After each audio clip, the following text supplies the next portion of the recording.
reporter Peter Ruddock. We can bring in Amy Knight now, personal finance expert from the money website NerdWallet. Hi, Amy. Hi, Claire. I guess the worrying thing is when you feel like you're not in control, you feel that you're kind of being, buoyed around on all these currents that are coming at you of bill rises. What would be your advice to people listening who are pretty anxious ahead of tomorrow?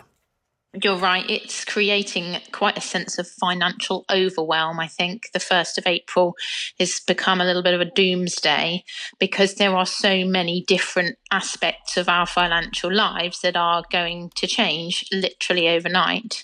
My team has calculated that wrapped in together the council tax, water, energy bills, broadband, mobile phone contracts, TV license and car tax, all together, that's around £32 extra per month for the average household. And obviously, as Peter was saying, a lot of those will depend where you live, what kind of property you're in, and how much of these things you're using. But £32, just as an average, is not an insignificant amount of money in terms of groceries that can buy quite a lot of food.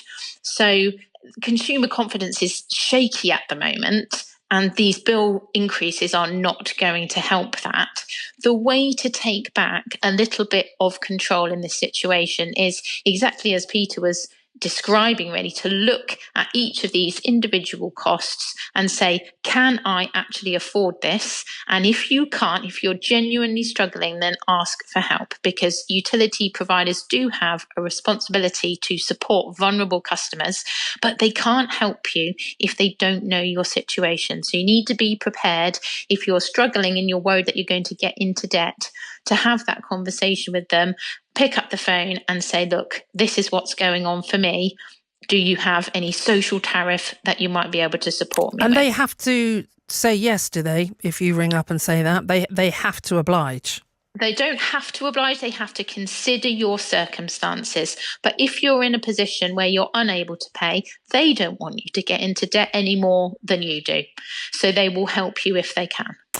Let's talk about stamp duty, because that one, again, a bit like council tax or your TV licence, that one's unavoidable, isn't it?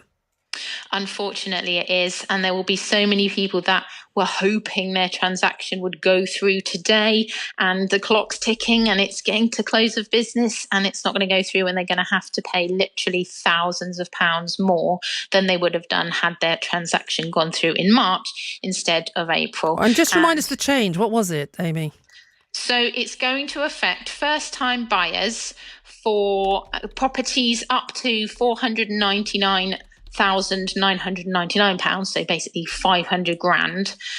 They are going to have to pay 5% over the £300,000 threshold, whereas before that threshold was 425. And then for other purchases, standard purchases, there's no stamp duty to pay on 125 grand, and there's 2% to pay up to 250 grand and 5% above that 250 grand threshold. So everybody's going to be affected by this change, but first-time buyers, it's particularly a blow for them because people in rented accommodation, Peter was explaining how tricky it is for people renting. If you're trying to save for a deposit at the same time, it's even more difficult. They've scraped their deposit together, they've managed to get their mortgage approved, and this stamp duty increase means they've got to find thousands of pounds more that they didn't need to before.